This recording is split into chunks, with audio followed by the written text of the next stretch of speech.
Hi, I'm Ari, and I'm going to show you the difference between traditional kennel training and the grate crate method kennel training.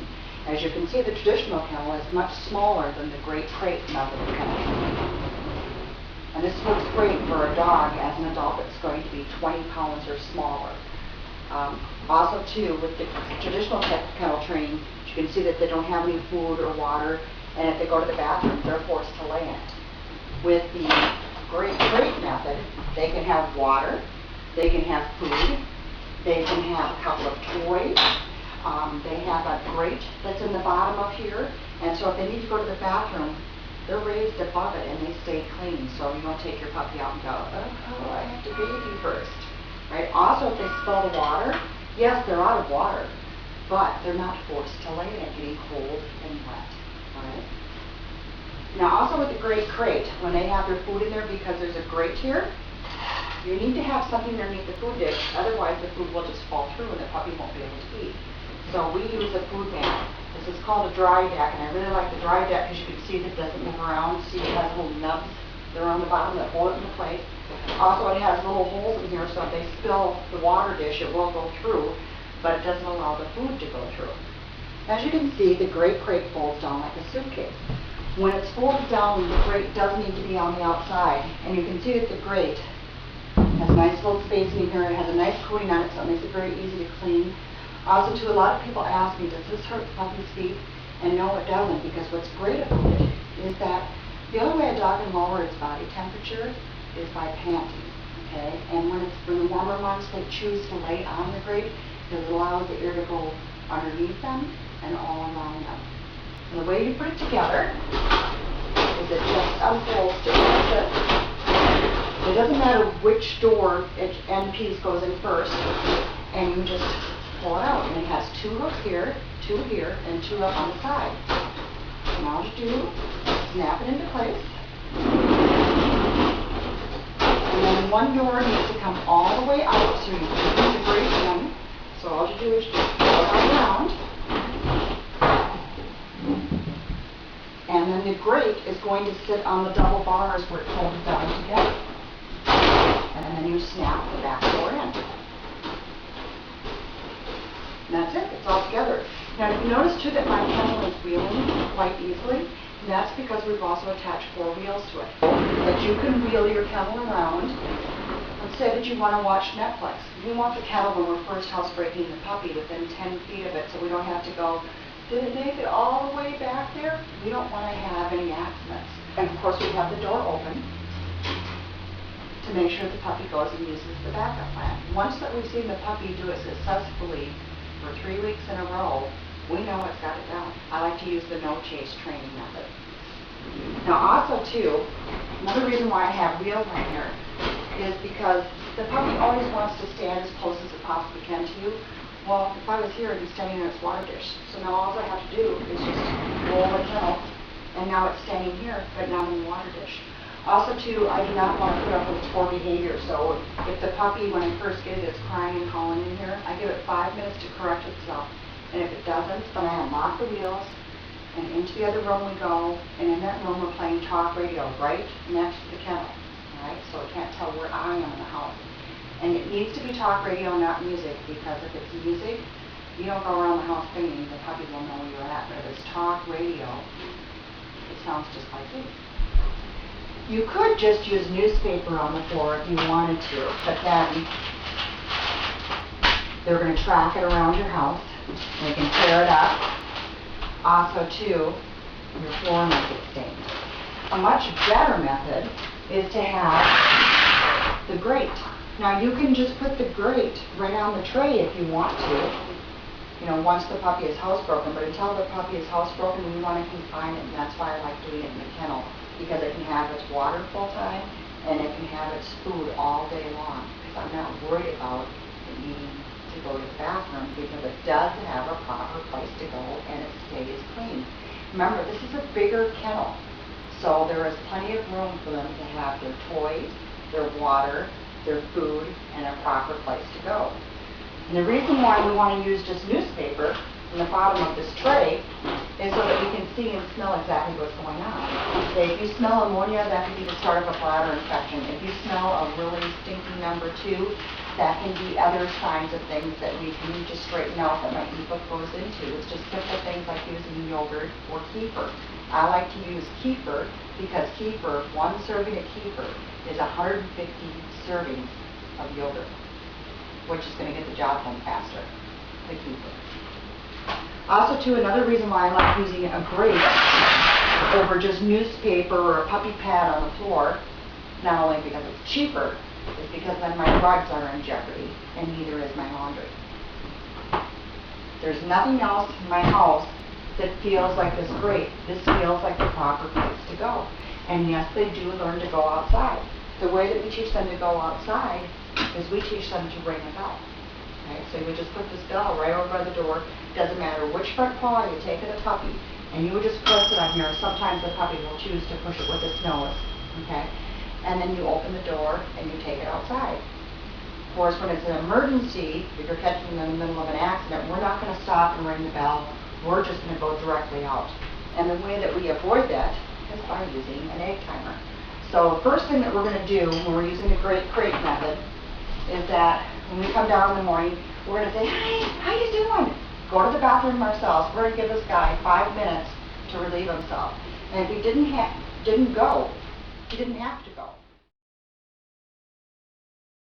Thieves household cleaner. This is made out of essential oils. It's totally safe for the puppy to ingest. It will not hurt your lungs like bleach does or anything of that nature. I don't have to move the water or the food. I can just spray it right in here and I'm done. Now, if the puppy does a number 2 in here, if it's diarrhea, it'll go through. When they're smaller, it'll go through, but when they're larger, it will not.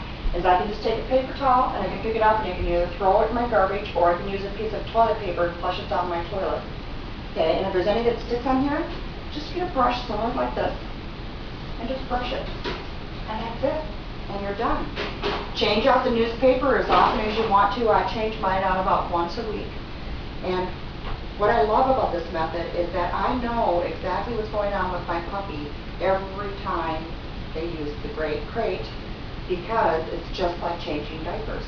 Anything that smells bad or looks different, like worms, you're going to know it that day, not weeks later when the puppy refuses to drink or to eat or won't play with you. You're going to know it the day that it happens, and you can use the natural remedies in my ebook to resolve those issues. With the grate crate method of kenneling, they can have their water and their food all day long. Now, I do keep their water available 100% of the time because they're little babies and they can get dehydrated very quickly. Also, too, you can use a bed. In the beginning, I'm just going to use a hand towel because if they wreck the hand towel, I don't care. It's very easy to wash and clean. You're just going to be tossed out and replaced. And I'd rather not be replacing these. So I wait until they're older. In the beginning, I'll start this to be a supervised toy so I can teach them not to chew on it, but they can chew on their proper toys. So I like to puppy-proof my puppies rather than puppy-proof my house. And that way my property doesn't get destroyed and they have fun playing with what they should be playing with. Now with the bed that I sell, this can go through the washer and the dryer. And what you're going to do is you're just going to, at nighttime or if it's nap time, we're going to pretend like it's night, so I'm going to take away the food, and all we do is we shove it underneath the food dishes and shove it right in here, and then the puppy has a nice place to lay up in the front. But in the back, they have this open, free and clear to use as a restroom if they have to. And also the reason why I want it in the front is so they don't go running through it when I let them out of the kennel. Right?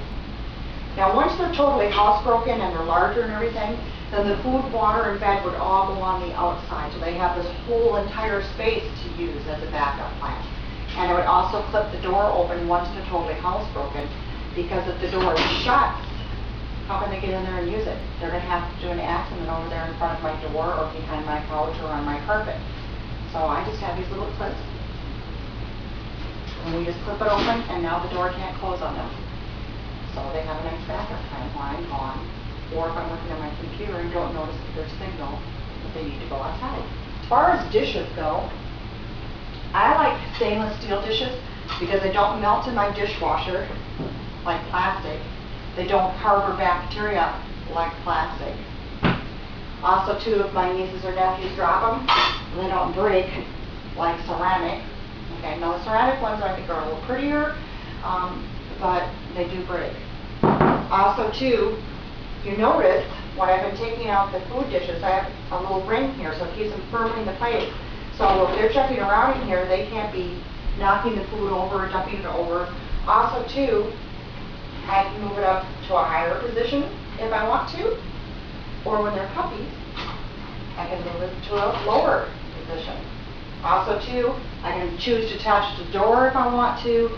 I can choose to attach it to the outside of the kennel in the future when I want to, giving them more space. So every toy I buy is a supervised toy, just like that bed. So I can make sure that there isn't a tag I need to cut off, or that, you know, they've got a piece of yarn because it's not made with good quality. Now, a lot of people, too, will tell you that rawhide is bad for a dog, and yes, that's true if it's too small. This rawhide needs to last the dog a week or more. And if you have a dog that's smart, that dumps it in the water dish to soften it up, well, let them play with it for a short period of time, okay? And then take it away and let it harden back up, and then they can have it again next session. Or just have two that you keep trading out. There's a variety of different ways of doing it. What's great about rawhide is it exercises their thumb, knocks the tartar off their teeth, and teaches them to chew on the proper thing. This is one of the most favorite things to chew on, so they'll learn not to chew on your furniture. And that's another reason why I like the grate crate method, is because they have their food available all day long. They're not cribbing and wanting to chew on your couch or your shoe or other things that you don't want to have in jeopardy. Okay, so this is how you're going to train your puppy to use the grate crate method. Okay, first of all, we're going to kennel the puppy out in the kennel, and we're going to put a night light in the room that it's going to be in. That night light is for you, not for the dog. The dog can see in the dark, but you can't, so you can peek in and see how the puppy's doing without disturbing it. Also, too, you're going to be playing talk radio every time the dog is kenneled. Okay, if the dog is in the kennel with the door shut, the talk radio is on. Okay, and at nighttime, you're going to take away the food 2 hours before you go to bed, so you can let the puppy out one last time, or give it an opportunity to go to the bathroom one last time in the kennel before you go to bed. And then the food gets put back in the morning. Okay? You're only going to have 1 or 2 toys in there because the puppy doesn't know to move the toys. It needs to go to the bathroom, and you'll end up washing more toys if you have too many in there. So only 1 or 2. Try to switch them up so they get some variety. We're only going to have the puppy out for 1 hour, and then it has to go back in the kennel for at least 15 minutes to 1 hour. Okay, if it's been 15 minutes and the puppy's sleeping, let it finish sleeping. It's a baby and needs its rest. Okay, if it's got its tail up and waiting, it can come out for another hour in a session as long as you see that it's up and playing and doing well. And also remember that if you've been holding the puppy for a while, don't put it directly on the floor. That's an accident waiting to happen, okay? Either put it in the kennel for the 5-minute duration with the door closed with no eye contact, or take it outside for 5 minutes. And if it didn't go during that time, great. It didn't have to go. But if it did, we just trained the dog to use the grate crate or to go outside and set up a floor. What I like to do when I kennel them up at night, lavender essential oil. And I use it for tearing. It's a natural way it kills bacteria, and also too it has calming effects. And I would just tip it over, because I don't need very much essential oil. And then right across the bridge of the puppy's nose and under their eyes, I would just rub it right there. You'll find your puppy sleeps a whole lot better, and it will kill that bacteria from tearing because they're teething. Okay? And I guess that's the grate crate method in a nutshell.